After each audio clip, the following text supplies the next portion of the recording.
মনে হয় আজকে ঘুম থেকে ওঠার পরে দেখি আমার মেয়ে বাসায় নেই। তারপর আমি রাত্রে মেয়েকে ফলো করছি। মেয়ে রাত্রে সারা রাত জেগেছিল এবং ফোন চাপতেছিল। হঠাৎ করে মেয়ে কান্না করতেছে। আমি বললাম কান্না করো কেন? তখন বললো যে আন্টি মিলু আমার সঙ্গে একটা ওর পার্সোনাল অ্যাকাউন্ট দিয়ে আমার সঙ্গে হোয়াটসঅ্যাপে চ্যাটিং করতেছে। সাডেনলি সে হোয়াটসঅ্যাপ অ্যাকাউন্ট ওটা রেখে আরেকটা নতুন অ্যাকাউন্ট দিয়ে আমার সঙ্গে চেটিং করতেছে এবং সেখানে আমাকে বলেছে যে আমি তোকে চাই না মন থেকে, তুই আমার পিছে ঘুরিস কেন, তোকে আর আমার ইউজ করতে ভালো লাগে না। এইভাবে সে আমার ভাগ্নিকে কটাক্ষ করে। তারপর আমি ভাগ্নিকে বললাম বিষয়টা কি। তার স্বীকারোক্তিতে সে বলল যে সে আমার সঙ্গে একাধিকবার আমাকে মানসিকভাবে হ্যারাসমেন্ট করে এবং শারীরিকভাবে ইউজ করে। এখন আমি একটা মেয়ে হয়ে কি করব? তারপর আমি ঘুম থেকে উঠে দেখি মেয়েটা নেই। সকাল 9টায় আমি 8:30-9টার দিকে উঠে দেখি নেই। তারপরে আমাদের গ্রামের লোকজন বিকেল বেলা আমাদেরকে গিয়ে বলতেছে যে আপনার ভাগ্নি ইশরাত জাহান মিলা সে মিলুর বাড়িতে অনশন করছে, মিলু তাকে মারধর করছে। এখন পর্যন্ত আমার ভাগ্নিকে আমি পাইনি। তারপরে আমার ভাগ্নি আমাকে মানে বললো যে আন্টি আমি হচ্ছে সখী বাড়িতে আসছি ফোনের মাধ্যমে। তাকে অনেক ফোন দিয়ে ধরি না। তারপরে সে একটা ফোন কলে আমাকে বলে যে আমি সখী বাড়িতে আসছি।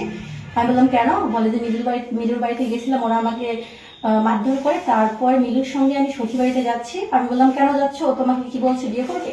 তখন বলে যে না বিয়ে করবে না। ও যে কি করবে, ও যে ফালতু, আমি এখন কি করবো জানি না। তারপর ভাগ্নি ওই সখী বাড়ি থেকেই ওর সঙ্গে কথা শেষ, আর কোনো কথা হয় না। এবং তার 3-4-5 ঘন্টা পর আমার ভাগ্নি এখানে সাংবাদিকদের প্রেস ক্লাবে, সেখানে প্রেস ক্লাবের একজন সদস্য, ওনার নাম হাবিবুর, উনি বলল প্রেস ক্লাবের সেক্রেটারি সদস্য, এটাই ওনার ভাষ্য আমাকে বললেন যে আপনার ভাগ্নি আমার হেফাজতে আছে, আপনি চিন্তা করবেন না, আমিও বিএনপি করি, সো দ্যাট আমি এই বিষয়টা একটু ভালোভাবে দেখবো, কারণ আমারও বোন আছে। তারপর এটা বিশ্বাস করে আমি কিছুক্ষণ পর ভাবলাম যেহেতু আমার ভাগ্নি মিলুর কাছে প্রতারিত হচ্ছে আর উনিও তো একই দলের লোক, সেই হিসাবে আমি বললাম যে ঠিক আছে সবারই মা বোন আছে, যেহেতু ভাইয়া এই কথা বললেন হাবিব ভাইয়া। পরে আমি এখন আসলাম, ভাগ্নিকে ফোন দিলাম, আমার ভাগ্নিকে ফোন কলে পাচ্ছি না। এখন আবার আমার ভাগ্নি অন্য একটা নাম্বার থেকে আমাকে ফোন দিয়ে বলে আন্টি মিলু আমাকে বিএনপি দলের হারুন স্যারের বাসাতে নিয়ে আসছে। Okay fine. তারপরে আমাকে বললো যে আমি একটু পরে মিলু আমাকে ঢাকায় পাঠাবে। শুনলাম আবার অন্য নাম্বার থেকে আমাকে ফোন দিয়ে সে বলতেছে মিলা যে আন্টি আমি এখন বড় দরগাতে। আমি তো বললাম তুমি বড় দরগাতে কেন? আজকে আমি আসছি পীরগঞ্জে তোমাকে খোঁজার সন্ধানে, তোমাকে পাচ্ছি না। তখন সে বললো আন্টি আমি পীরগঞ্জে না, সরি আমি বড় দরগাতে না, আমি এখন হারুন স্যারের বাড়ি লাল দিঘিতে আছি। বিভিন্ন সময় মেয়ে আমাকে বিভিন্ন লোকেশন দেখাচ্ছে। আমি জানি না আমার মেয়েকে তারা বেঁধে রাখছে না মারধর করতেছে না জখম করতেছে, কি আসছে না আছে। আমি মেয়েটাকে চাই, আমি এখন দেখতে চাই।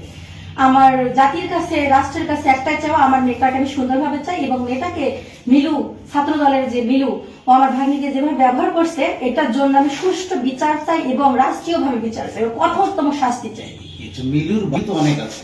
মিলু মোস্তাফিজা সরকার মিলু, উনি কি করেন? উনি ছাত্র দলের সভাপতি। বিএনপি, এটা হচ্ছে পীরগঞ্জ থানা 3 নং বড়দল ইউনিয়ন পরিষদের বাসা। আচ্ছা, এই ইশরাত জাহান মিলার কথা বলছেন, ওনার বাড়িটা কোথায়? ইশরাত জাহান মিলা ওনার বাসা হচ্ছে আমাদের 3 নং বড়দল ইউনিয়ন পরিষদের শাহজাদপুর গ্রামে। তার বাবার নাম? ওর বাবার নাম ইনামুল, মার নাম মিনি বেগম। ঠিক আছে, আমি এটাই জানাতে আসছি। তার সাথে সম্পর্কে মিলুর সাথে সম্পর্ক কতদিন থেকে? মিলুর সাথে এই মেয়ের সম্পর্ক স্কুল থেকে। মেয়ে এখন গ্রাজুয়েশন লেভেলে আছে। ঠিক আছে, আমি আর কথা বলতে পারছি না, অসুস্থ হয়ে যাচ্ছি।